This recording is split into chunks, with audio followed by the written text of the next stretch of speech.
ஏழைங்க பாலைங்க நினச்சி புட்டா நாளைக்கு நீங்களும் சிஎம் தான் அப்படின்னு நம்ம எல்லாம் நினச்சிட்டோம். அண்ணன் விஜய் அவர்கள் சிஎம் ஆக போகிறாங்க. இதுக்கெல்லாம் முன்னாடி இந்த ஒரு வீடியோவில் நிறைய பெரிய பெரிய இன்ஃபர்மேஷனை பற்றி நம்ம பேச போகிறோம். இப்போ வரைக்கும் லைவில் போயிட்டுருக்கிற நியூஸும் தேர்தல் அந்த பூத் ஏஜென்ட்ஸ்லேருந்து வந்த நியூஸும் என்னன்னு பார்த்தீங்கன்னா, தமிழக வெற்றி கழகம் 112 இடங்கள் வரைக்கும் முன்னிலையை வச்சுட்டு இருக்காங்க. வெற்றியும் பெற்றுட்டாங்கன்னு சொல்லணும். இப்போ பார்த்தீங்கன்னா இந்த 112 இடங்கள் வந்து ஆட்சி அமைக்கிறதுக்கு போதுமானதா அப்படின்னு கேட்டிங்கன்னா கிடையாது. பெரும்பான்மைக்கு 118 வேணும், ஆட்சி அமைக்கிறதுக்கு 117 வேணும் அப்படின்றது எல்லாருக்கும் தெரிஞ்ச விஷயம். இப்போ விஜய் அவர்களுடைய வியூகம் என்னவா இருக்கும், இந்த விஜய் அவர்கள் இப்போ ஆட்சி அமைக்க போறார் அப்படின்றது என்னதான் தெரிஞ்சு போச்சு, என்ன டீட்டெயில் அப்படின்றது அவங்களுக்குள்ள சில கருத்துக்கள்லாம் போயிட்டு இருக்கு. இது போக பல கட்சிகள் வந்து இன்னைக்கு விஜய் அவர்களுடைய வீட்டு வாசலை கதவை தட்டிட்டு இருக்காங்க. இந்த டீட்டெயில் நான் விவரமா சொல்றேன். சேனலுக்குள்ள வந்தவங்க லைக் அண்ட் சப்ஸ்கிரைப் பண்ணிட்டு உங்களோட கருத்தை மறக்காம சொல்லிருங்க. வீடியோவை ஸ்கிப் பண்ணாம பாருங்க, 4 பேருக்கு ஷேர் பண்ணி விடுங்க. இப்போ பார்த்தீங்கன்னா விஜய் அவர்களுடைய அந்த முன்னிலை வெற்றி அப்படின்றது 112 இடங்கள்.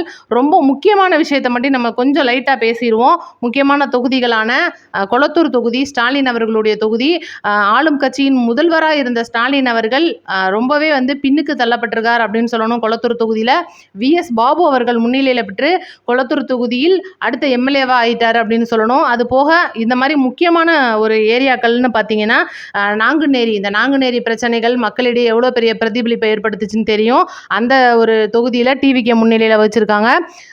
ஸ்ரீபெரும்புத்தூர், அது வந்து பெரிய தொழிற்பேட்டை ஏரியா. காங்கிரஸின் எம்எல்ஏவான செல்வ பெருந்தகை அங்கே மண்ணை கவியிருக்காரு, படுதோல்வி அடைஞ்சிருக்காரு. ஸ்ரீபெரும்புத்தூரில் நம்மளுடைய தமிழக வெற்றி கழக வேட்பாளர் வந்து ஜெயிச்சிருக்காரு. சேலம் பார்த்தீங்கன்னா சேலத்தில் நம்ம வந்து எடப்பாடி தொகுதியில் 233 சீட்டுகள் நமக்கும், எடப்பாடி தொகுதியில் டிவி சின்னத்தில் நின்ற ஒரு சுயேட்சை வேட்பாளருக்கு நம்ம விஜய் அவர்கள் வந்து ஆதரவு தெரிவிச்சிருக்கேன்னு சொன்னார். ஆனால் கூட பார்த்தீங்கன்னா எடப்பாடி தொகுதியில் எடப்பாடி தான் முன்னிலையில் வந்துட்டு இருக்காரு. நேற்று கூட பெரிய பிரச்சனையாச்சு. இப்போ அவருடைய வெற்றியை அறிவிச்சிருக்காங்க. டி நகரில் பார்த்தீங்கன்னா புஷி ஆனந்த் அவர் வந்து ரொம்ப அதிக பெரும்பான்மையான வாக்குகளில் முன்னிலையில் இருக்கார்.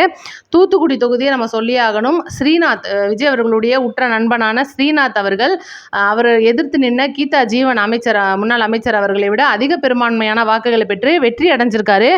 இந்த மாதிரி ஏகப்பட்ட தொகுதிகள் நிலவரம். ராயபுரத்தில் பார்த்தீங்கன்னா ராயபுரம் என்னுடைய கோட்டை அப்படின்னு சொல்லிக்கிட்டு இருந்த அதிமுகவுடைய எம்எல்ஏவான ஜெயக்குமார் அவர்கள் அங்கே ரொம்பவே 3ஆம் இடம் 4ஆம் இடம் அளவுக்கு தள்ளப்பட்டிருக்காரு.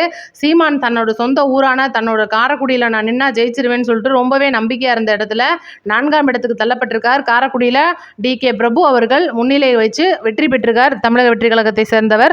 சோளிங்கர் அதே போல பார்த்தீங்கன்னா பாட்டாளி மக்கள் கட்சியோட அன்புமணி ராமதாஸ் அவர்களுடைய முக்கியமான தொகுதியில் தோத்துருக்கார் அவர். இன்னும் தேமுதிகவுடைய பிரேமலதா அவர்கள் விருதாச்சலத்தில் தோத்துருக்காங்க. அங்கே டிவிகேவுடைய வேட்பாளர் முன்னிலையில் வச்சுட்டு இருக்கு, வெற்றி பெற்றிருக்கார். இது போல பார்த்தீங்கன்னா விருதுநகரில் விஜயகாந்த் அவர்களுடைய மகனான விஜய பிரபாகரன் அவர்கள் தோத்துட்டாரு. நம்மளுடைய தமிழக வெற்றி கழக வேட்பாளர் ஜெயிச்சிருக்காங்க. இந்த மாதிரி ஏகப்பட்ட இடங்கள் சொல்லலாம். ரொம்ப முக்கியமாக கோபிச்செட்டிப்பாளையத்தில் நம்மளுடைய செங்கோட்டையன் அவர்கள், திருச்சி வடக்குல சத்யபாமா அவர்கள். இதெல்லாம் நான் ஏன் சொல்கிறேன்னா, இன்றைக்கி மற்ற கட்சிகள்லேருந்து பிரிஞ்சுட்டு வந்தவங்க ஈஸியாக எப்படிங்க அதெல்லாம் ஜெயிக்க முடியும், விஜய் அவர்கள் வந்து இன்றைக்கி புதுசாக கட்சி ஆரம்பிச்சிருக்காருன்றனால ஓட்டு போட்டுருவாங்களான்னு கேட்டுக்கிட்டு இருக்கிறவங்களுக்கு மூஞ்சில் கரிய பூசுகிற விதமாக தான் இந்த வெற்றி வாய்ப்பு அப்படின்றது அமைஞ்சிருக்கு. இப்போ பார்த்தீங்கன்னா இந்த 112 இடங்கள், இதை பற்றி தான் நம்ம பேச வந்திருக்கோம். 112 இடங்கள் அப்படின்னா அது கண்டிப்பாக ஆட்சி அமைக்கிறதுக்கு போதுமானது கிடையாது. நிறையா பேர் வந்து பார்த்தீங்கன்னா இப்போ நியூஸ்லேயே ஆரம்பிச்சிட்டாங்க, பிஜேபியோட கொண்டுட்டு போய் கூட்டணி இணைக்க போகிறாரு அப்படின்ற விஷயம். துளி அளவு அதுக்கு சான்ஸ் இல்லை. இந்த ஒரு நியூஸ் போயிட்டு இருக்கும்போது பிஜேபியோட என்டிஏவோட மிக முக்கியமான ஆள் விஜய் அவர்களுக்கு ஒரு ஃபோன் காலில் வந்திருக்கிறதாகவும், அந்த ஃபோன் காலை அடுத்த நிமிஷம் நிராகரிச்சிட்டார் அப்படின்ற மிக முக்கியமான தகவல் வந்திருக்கு. அடுத்து பார்த்தீங்கன்னா திரைப்பிரபலங்கள் மற்றும் விஜய் அவர்களுடைய நண்பர்கள் அடுத்தடுத்து வாழ்த்து மலையை பொழிஞ்சிட்டு இருக்காங்க. திருவொற்றியூர், சிவகாசி, விருதுநகர் இந்த மாதிரி ஏரியாக்கள் எல்லாம் பட்டாசு வெடிச்சு பயங்கரமாக கொண்டாடிட்டு இருக்காங்க. பனையூரில் அதிகப்படியான காவல்துறையினர் போட்டு பேரிகார்டெலாம் வச்சு ரொம்பவே பெரும்பான்மையோட அந்த காவல்துறையினர் பாதுகாப்பில் ஈடுபட்டிருக்காங்க. மதுரையை பொறுத்த வரைக்கும் 10 தொகுதிகளில் 2 தொகுதிகளை மட்டும் விட்டுட்டு 8 தொகுதிகளை தமிழக வெற்றி கழகம் கைப்பற்றிடுச்சு. சென்னையை பொறுத்த வரைக்கும் 14 மண்டலத்தில் 2 சேப்பாக்கம் மற்றும் துறைமுகம் தொகுதியை தவிர்த்து மித்த அனைத்தும் தமிழக வெற்றி கழகத்துக்கு. திருவள்ளூர் தொகுதி, திருவள்ளூர் மாவட்டம் முழுக்க தமிழக வெற்றி கழகத்துக்கு. சிவகங்கை மாவட்டத்தை பொறுத்த வரைக்கும் ஒரே ஒரு திருப்பத்தூர் தொகுதியை தவிர அனைத்து தொகுதிகளும் தமிழக வெற்றி கழகத்துக்குன்னு சொல்லிட்டு மாபெரும் இமாலய வெற்றியை இன்னைக்கு விஜய் அவர்கள் பதிவு பண்ணியிருக்காருன்னே சொல்லி ஆகணும். எவ்வளோ பேர் அரசியல் பேசியிருப்பாங்க, எவ்வளோ பேர் விமர்சனம் பண்ணியிருப்பாங்க. இன்னைக்கு உதாரணத்துக்கு பார்த்தீங்கன்னா நம்மளுடைய பாண்டே அவர்கள் எவ்வளோ பெரிய விமர்சகர். அவர் என்னதான் அவர் ஒரு சங்கியா நம்மளுக்கு முன்னாடி அவர் என்டிஏ ஆதரவாளராக பேசிகிட்டு இருந்தா கூட தமிழக வெற்றி கழகம் 10 தொகுதியை தாண்டிடுச்சுன்னா நான் இன்ன வரைக்கும் அரசியல் பேச மாட்டேன்னு சொன்னார். ஆனால் கூட பார்த்தீங்கன்னா பேசிக்கிட்டு தான் இருக்காரு. இந்த மாதிரி பல அதிசய நிகழ்வுகள் அடுத்தடுத்து நகர்ந்துக்கிட்டே இருக்கு. இப்போ விஜய் அவர்கள் யாரோட கூட்டணி அமைச்சார்னா இப்போ இந்த ஆட்சியை நம்ம தட்டி தூக்க முடியும். ஏன்னா அதிக பெரும்பான்மை இல்லாமல் கவர்னர் ஆட்சி வர்றதை யாருமே விரும்ப மாட்டாங்க. இப்போ பார்த்தீங்கன்னா விசிகா வந்து ஒரு தொகுதி ஜெயிச்சிருக்காங்க. திமுக கூட்டணியில் தேமுதிக பார்த்தீங்கன்னா ஒரு தொகுதி ஜெயிச்சிருக்காங்க. மதிமுக 2 தொகுதி ஜெயிச்சிருக்காங்க. சிபிஎம் 2 தொகுதி ஜெயிச்சிருக்காங்க. இந்த மாதிரி இருக்கும்போது காங்கிரஸ் பார்த்தீங்கன்னா 5 தொகுதி ஜெயிச்சிருக்காங்க.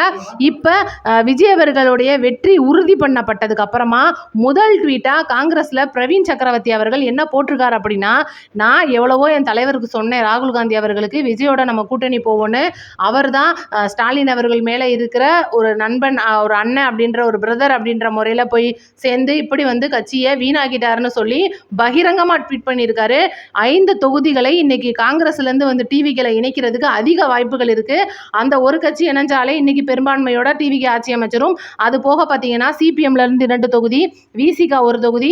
இப்போ கொஞ்ச நேரத்துக்கு முன்னாடி விசிகாலேருந்து விஜய் அவர்கள் ஃபோன் நம்பருக்கு போயிட்டு கால் பண்ணி வாழ்த்து சொல்லியிருக்காங்க. அதில் என்ன பேசியிருக்காங்க அப்படின்ற தகவல் இன்னும் வரல. ஆனால் வாழ்த்து மட்டும் சொல்லியிருக்காங்க அப்படின்றது ரொம்ப முக்கியமான விஷயமா இருக்குது. அடுத்து பார்த்தீங்கன்னா திமுகலேருந்து முன்னாள் அமைச்சர்களாக இருக்கட்டும், முன்னாள் எம்எல்ஏக்களாக இருக்கட்டும் ரொம்பவே அதிருப்தி காரணமாக திமுகவிடையே மக்கள் இவ்வளோ பெரிய ஒரு அதிருப்தியில் இருந்திருக்காங்க. ஸ்டாலின் அவர்கள் எம்எல்ஏவா சட்டமன்றத்துக்குள்ளே நுழையக்கூடாதுன்ற அளவுக்கு இன்றைக்கி மக்கள் அவ்வளோ பெரிய அதிர்ச்சியில் இருந்திருக்காங்க. அப்படின்னா அதுக்கு எதுக்கு நம்ம இன்னும் இந்த கட்சியில் தொடரணும்னு சொல்லிட்டு பல எம்எல்ஏக்கள் வேறு கட்சி மாறுறதுக்காக தமிழக வெற்றி கழக தலைவர் விஜய் அவர்கள்ட்ட கான்டாக்ட் பண்ணணும் அப்படின்ட்டு பேசிகிட்டு இருக்காங்க. இது போக பார்த்தீங்கன்னா ஏடிஎம்கே இப்போ எப்படி டிஎம்கே கூட்டணியிலேருந்து சிபிஎம் 2, வைகோ 2 இந்த மாதிரி வந்து சேருவாங்க. காங்கிரஸ் 5 வந்து சேர்ந்துட்டாங்கனாலே கிட்டத்தட்ட 9 தொகுதிகளை ஈஸியாக தட்டி தூக்கிடலாம். இதுக்காக போயிட்டு என்டிஏல கூட்டணி சேரணும், ஏடிஎம்கேலேருந்து வந்து கூட்டணி சேரணும் அப்படின்னு கிடையாது. அதை விட ரொம்ப முக்கியமாக ஏடிஎம்கேவை பொறுத்த வரைக்கும் 4 தொகுதி பாட்டாளி மக்கள் கட்சி எடுத்து வச்சுருக்காங்க. 1 தொகுதி வந்து புதிய தமிழகம் எடுத்து வச்சுருக்காங்க. இவ்வளோ விஷயங்களும் தவிர்த்து பாட்டாளி மக்கள் கட்சி மற்றும் புதிய தமிழகம் ஒரு சுயேட்சை வேட்பாளர் வந்து சேர்ந்துட்டாலே 5 தொகுதி நமக்கு வந்துடுது. இது போக அதிருப்தி எம்எல்ஏக்கள் வந்து தமிழக வெற்றி கழகத்தில் இணைஞ்சிட்டு இருக்கிறதுக்கு அதிக வாய்ப்புகள் இருக்குது. இது நேற்று வரைக்கும் பார்த்தீங்கன்னா எந்த அளவு போச்சுன்னா, இன்றைக்கி விஜய் அவர்கள் விடுதிலாம் வந்து எடுத்துகிட்டு இருக்காரு, வந்து நம்மளுடைய வேட்பாளர்களை அவங்க தூக்க பார்க்குறாங்க அப்படின்ற விஷயம் நம்மளே வந்து அதுக்கான விவரம்லாம் சொல்லியிருப்போம். கடைசியில் பார்த்தீங்கன்னா இன்றைக்கி அதிமுக மற்றும் திமுக வந்து 2 கட்சிகளுமே எதிர்கட்சிக்கு சண்டை போட்டுக்கிட்டு இருக்கிற நிலைமையில மறுபடியும் அவங்களுக்குள்ள ஒரு கூவத்தூர் பிரச்சனை வந்துருமோ அப்படின்னு ஒரு பயத்தில் அவங்களுக்குள்ள குதிரை பேரம் நடக்கிறதுக்கு ஆரம்பிச்சிருக்கு. அது போக பார்த்தீங்கன்னா தமிழக வெற்றி கழகத்துக்கு வேற யாரும் போயிடக்கூடாது அப்படின்றதுக்காக அவங்களுடைய எம்எல்ஏக்களை லாக் பண்ணிட்டு இருக்காங்க. இது பெரிய விஷயமா இன்னைக்கு வெடிச்சிட்டு இருக்கு. இது போக பார்த்தீங்கன்னா ஒவ்வொரு இடங்களிலும் தமிழக வெற்றி கழகம் இனிப்பு வழங்கி கொண்டாடுறத திமுகவினர் முற்றிலும் அராஜகம் பண்ணி தடுத்துட்டு இருக்காங்க அப்படின்ற ஒரு முக்கியமான நியூஸ் வந்திருக்கு. இவ்வளவு நியூஸும் வந்து ஒரு பக்கம் இருக்க எஸ்.ஏ. சந்திரசேகர் அவர்கள் விஜய் அவர்களுடைய தந்தை பயங்கரமாக வந்து என்னுடைய மகன் இப்படி ஒரு வரலாற்று சாதனையை புரிஞ்சிருக்காருன்னு சொல்லிட்டு ரொம்பவே சந்தோஷம். ஏன் அப்படி நான் சொல்கிறேன்னா, இந்த ஒரு தேர்தல், இந்த அரசியலில் சினிமாலேருந்து வந்தவங்க எத்தனையோ பேர் சாதிச்சிருக்கலாம், எத்தனையோ பேரை இந்த சினிமா அரசியல் சோதிச்சிருக்கலாம். ஏன் உதாரணத்துக்கு பார்த்தீங்கன்னா எம்ஜிஆர் அவர்கள் முதல்ல வரும்போதே எம்எல்ஏ சீட் 1 தான் எடுத்தார். என்டிஆர் அவர்கள் கூட இந்த அளவுக்கு வெற்றி பெற்றிருக்காரான்னு கேட்டிங்கன்னா கிடையாது. இப்போ நம்ம ஆந்திர முதல்வராக துணை முதல்வராக இருக்கிற பவன் கல்யாண் கூட இந்த மாதிரி வெற்றி பெற்றிருக்க மாட்டாங்க. ஆனால் விஜய் அவர்களுக்கு தமிழ்நாட்டு மக்கள் இவ்வளோ பெரிய அன்பை வாரி வழங்கியிருக்காங்க அப்படின்னா அதுக்கு காரணம் விஜய் அவர்கள் கண்டிப்பாக தமிழ்நாட்டுக்கு நல்லது செய்வாருன்ற ஒற்றை நம்பிக்கை அப்படின்றதும் இன்னைக்கு தமிழ்நாட்டில் நடந்திருக்கு மிகப்பெரிய விசில் புரட்சி அப்படின்றது தான் உண்மை. இதில் எந்தவித மாற்று கருத்தும் கிடையாது. இப்போ நம்ம வந்து இந்த அளவுக்கு ஒரு சில கருத்து எடுத்திருக்கோம். இவங்களோட கூட்டணி போயிட்டாங்கன்னா கண்டிப்பாக இவங்க பிரிஞ்சு போகிறதுக்கு வாய்ப்பு இல்லை. இன்னைக்கு செங்கோட்டையன் அவர்கள் ஏடிஎம்கே இருக்கிற சில எம்எல்ஏ கிட்ட பேசிகிட்டு இருக்காரு அப்படின்ற ஒரு சின்ன தகவல் வந்துட்டு இருக்கு. இது போக பார்த்தீங்கன்னா யாரோட கூட்டணி சேர்ந்தா நல்லா இருக்கும்ன்றதை நீங்கள் நினைக்கிறீங்கன்றதை மறக்காமல் கமெண்ட்டில் சொல்லிடுங்க. இவ்வளோ நாட்களுக்கு இப்போ ஆளும் கட்சியாக இருந்துட்டு இருக்கிற இந்த ஒரு திமுக அப்படின்ற ஒரு கட்சி அதல பாதாளத்துக்கு போகிற காரணம் தேமுதிகவுடைய பிரேமலதா அவர்கள் அப்படின்னு பலவிதமாக அரசியல் விமர்சனங்கள் உட்காந்து வந்துட்டு இருக்கு. பயங்கரமாக இன்னைக்கு பிரேமலதா அவர்களை போட்டு வாட்டி வதக்கிக்கிட்டு இருக்காங்கன்னு சொல்லணும்.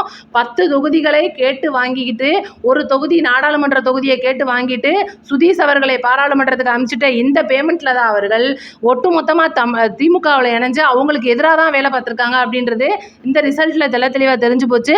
இது போக பார்த்தீங்கன்னா விசிக கட்சியில் இருக்கிற நம்மளுடைய திருமாவளவன் அவர்கள் ஒட்டுமொத்தமாக திராவிட முன்னேற்ற கழகத்துக்கு நாங்கள் வேலை பார்க்கலன்ற மாதிரி நேற்று வீடியோ போட்டிருக்காரு. இதுக்கு முன்னாடி பார்த்தீங்கன்னா வைகோ அவர்கள் பார்த்தீங்கன்னா தமிழக வெற்றி கழகம் இன்னைக்கு தமிழகத்தில் மிகப்பெரிய கட்சியாக உருவெடுத்துள்ளதுன்னு சொல்லிட்டு ஆதரவு குரல் தெரிவிச்சிருக்காரு. சபாநாயகராக இருக்கிற அப்பாவு அவர்கள் மிகப்பெரிய அளவில் தமிழக வெற்றி கழகம் தான் இன்னைக்கு ஒரு பெரிய விசில் புரட்சி நடத்தி இருக்கின்றதா அவர் வாயால் சொல்லியிருக்காரு. இவ்வளோ விஷயத்தையும் தாண்டி திமுகலேருந்து எத்தனை பேர் பிரிஞ்சு வரப்போகிறாங்கன்ற அந்த திக் நிமிடங்களுக்காகத்தான் எல்லாரும் காத்துட்டு இருக்காங்க. நோட்டிஃபிகேஷன் ஆன் பண்ணி வைங்க. விஜய் அவர்கள் வெற்றி பெற்றதுக்கு அப்புறமா வெற்றி அறிவிச்ச கையோட ஒரு சில இடங்களுக்கு செல்றதா இருக்காரு. அந்த விஷயத்தை எங்கே என்னன்றதை நான் உங்களுக்கு வீடியோவில் சொல்லிடுறேன். நோட்டிஃபிகேஷன் ஆன் பண்ணி வைங்க. அடுத்த வீடியோவில் சந்திப்போம். நன்றி, வணக்கம்.